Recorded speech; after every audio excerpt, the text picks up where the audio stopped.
Welcome back, everyone. Today, we're doing a deep dive into Trustpilot. Ooh, Trustpilot. Yeah, you know those little star ratings you see everywhere? Yeah. Have you ever wondered, like, how trustworthy they actually are? That's a really good question. And we have some pretty interesting information to go over today based on the source you sent me. Okay. It's an article from the Spiritual Seek website. Okay.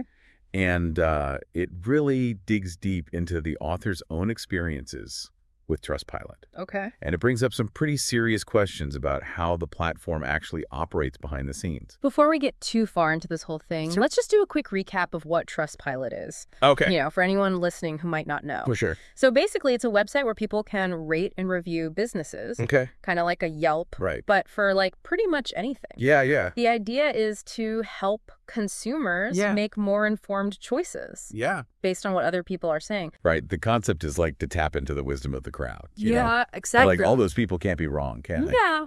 Well, that's what we're looking into today, right? Because this article is suggesting that things might not be as straightforward as they seem. Definitely not. Okay, so get this. The author of this article had been using Trustpilot for like 10 years. Wow. Posting reviews, you know, the whole 9 yards. Yeah? But then after they posted a critical review of a big telecom company, boom, they got banned from the platform.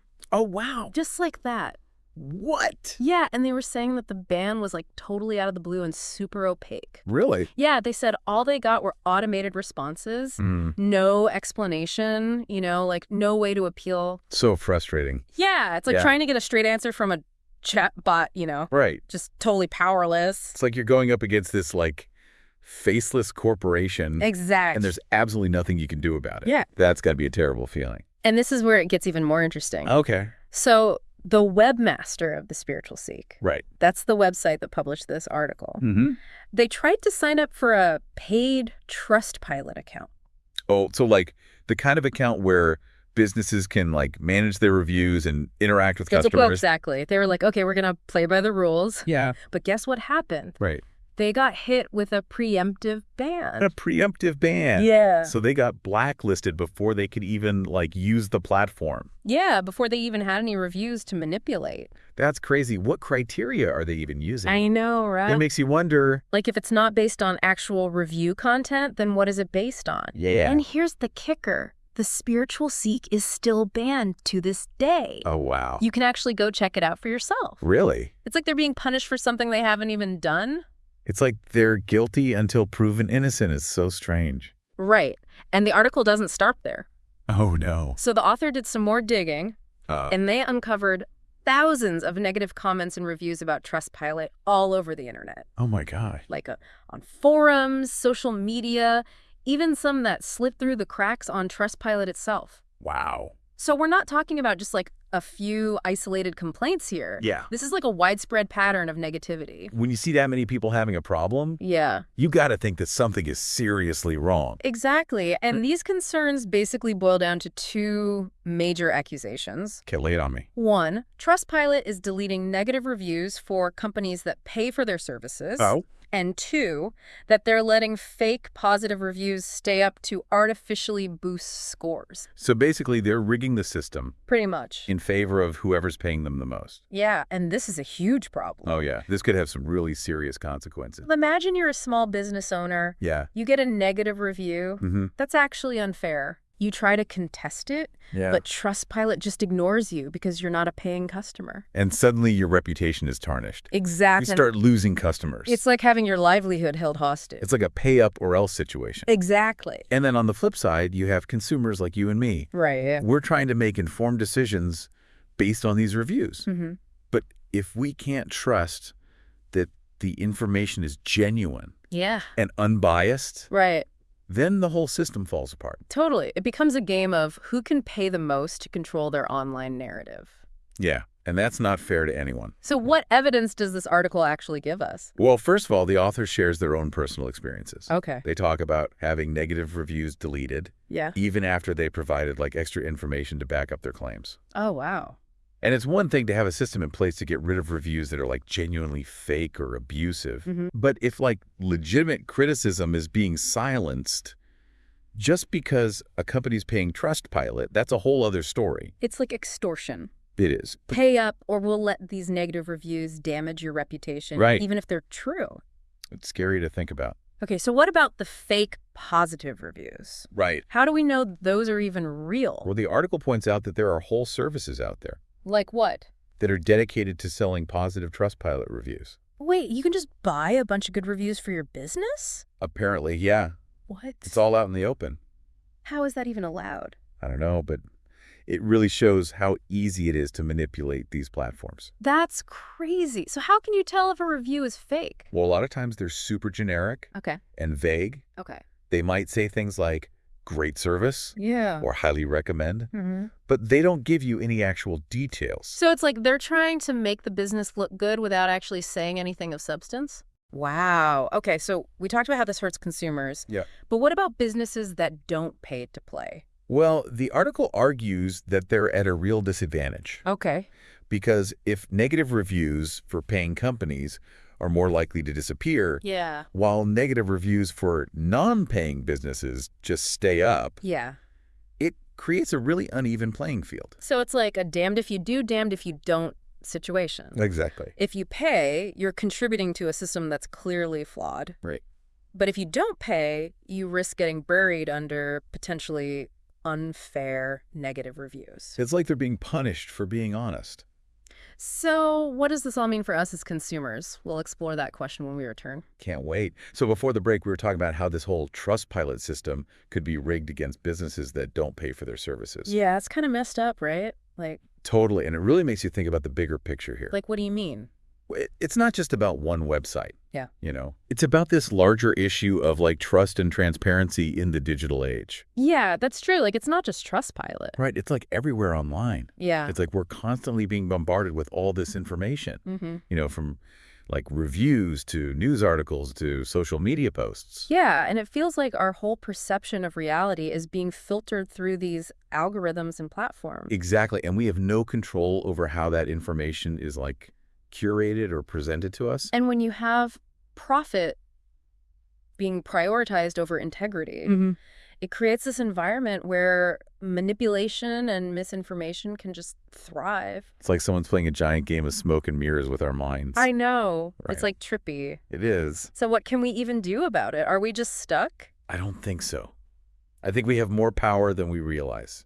Okay. I'm listening. Tell me more. First off, we need to be more aware of the problem. Okay. Like, just understanding that these biases exist is huge. Right, like forewarned is forearmed or whatever. Yeah, exactly. Mm. So, like, next time you're looking at those star rating, Mm-hmm. don't just take them at face value. Okay, so like what should we be doing instead? Well, like, look for reviews that actually give you, like, details and stuff. Okay. And consider multiple sources. Don't just rely on Trustpilot. Okay. Check out what people are saying on like different websites and forums and social media. So it's all about being a critical consumer. Exactly. Not just like blindly believing everything you see online. Right. Like think of yourself as a detective. Okay. You're looking for clues and weighing the evidence. I like that. Be a detective. Yeah. And I think another important thing is like supporting businesses that are upfront and honest. Okay. Like look for companies that actually engage with customer feedback, both positive and negative. Yeah, like if a business is willing to address criticism openly, that's a good sign. Totally. It shows that they're committed to improvement Right. and that they value their customers' opinions. And what if you have a negative experience yourself? Should you just like keep it to yourself? Absolutely not. Share your experience, Okay. but do it constructively. What do you mean by constructively? Like give specific details. Okay. Be objective and like avoid personal attacks. Right. Nobody wants to read a rant. Exactly. Yeah. Well-articulated constructive criticism is valuable, Right. for both businesses and other consumers. It can help businesses do better Right. and help other customers make better choices. Exactly. And remember, your voice matters. Really? Even if it feels like you're just one person, Yeah. your feedback can actually make a difference. Okay, so we've talked about being critical consumers and supporting good businesses. But what about the platforms themselves? Like, is there anything we can do to hold them accountable? That's a tough one, Yeah. because these platforms are massive. It's like David and Goliath. Right. But I believe that collective action can make a difference. Okay, so what would that look like? Well, we can support organizations that are fighting for like consumer rights and transparency. Oh, so there are people out there actually working on this. Oh, yeah, absolutely. Yeah. They're working to, like, expose manipulative practices and push for more accountability. That's awesome. And, reach out to your elected officials and let them know that this is something you care about. So basically, use our voices and our votes Exactly. to demand a better digital landscape. And don't forget about the power of, like, your own social network. You mean like spreading the word on social media? Exactly. Talk to your friends and family about these issues. It's like strength in numbers. Exactly. Yeah. The more people that are aware of the problem, the more pressure we can put on these companies to change. I love that. So we're not powerless.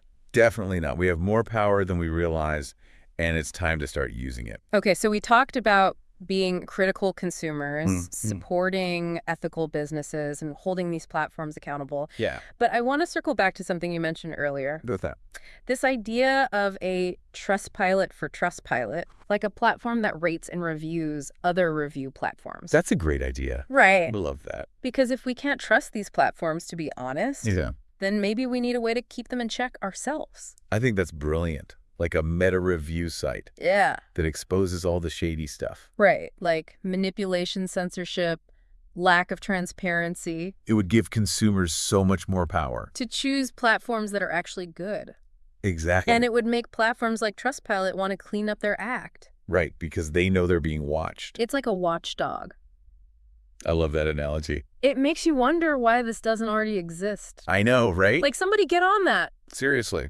But yeah, there are definitely organizations out there working towards greater transparency. It's just that having this dedicated platform could be like a total game changer. I agree. This whole conversation has been really eye-opening. I know, right? It's crazy. We went from talking about star ratings to questioning like the entire foundation of trust in the digital age. And I think the biggest takeaway here is that we can't just passively consume information online. Right. We have to be active participants. Yeah. Critical thinkers. Mm-hmm. And we have to demand better from the companies and platforms that we're using. Okay, so what's next? Well, now I want to leave you with a thought-provoking question. Okay, hit me. So if a platform like Trustpilot, Yeah. the one that's supposed to be all about building trust, Right. if they're potentially messing with the reviews, Yeah. then where do we even go for reliable information? I know, it's so frustrating. It really is. Like, how are we supposed to know what's real and what's fake in this crazy online world? It's like everywhere you turn, Yeah. there's another scam or another algorithm trying to trick you. You're so right. It's tough out there. It really is. It feels like we need a way to vet the vetters. I'd love Like a Trustpilot for Trustpilot. That's brilliant. Imagine a platform that rates and reviews other review platforms. Yes. It would expose all the manipulation, the censorship, the hidden agendas. And it would give us, like consumers, more power to choose platforms that are actually transparent. Exactly. Yeah. Think about the impact that could have. Yeah. Platforms like Trustpilot would have to clean up their act Right. because they know they're being watched. It'd be like a digital watchdog, I love that. keeping them honest. Yeah.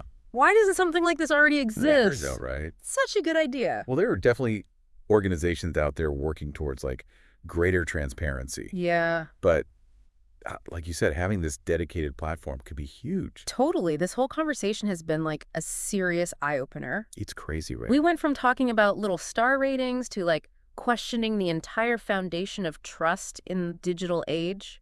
I think the biggest takeaway here is that we just can't be passive anymore. We can't just blindly trust everything we see online. Exactly. We have to be active. We have to think critically. Yeah. And we have to demand better from these companies. Well said. Okay, so that about wraps up our deep dive into Trustpilot and the wild world of online reviews. It's been a journey. It has. We uncovered some shady stuff, asked some tough questions. Hopefully got people thinking. Exactly. So remember, knowledge is power. It is. The more we know about these biases and these potential traps online, the better choices we can make. Absolutely. And hopefully create a more trustworthy internet for everyone. I'm all for that. Thanks for joining us on this deep dive, everyone. Yeah, thanks for listening. Don't forget to share your thoughts and experiences in the comments. We'd love to hear from you. And let's keep this conversation going. Definitely. Until next time, stay curious, stay critical, and stay informed.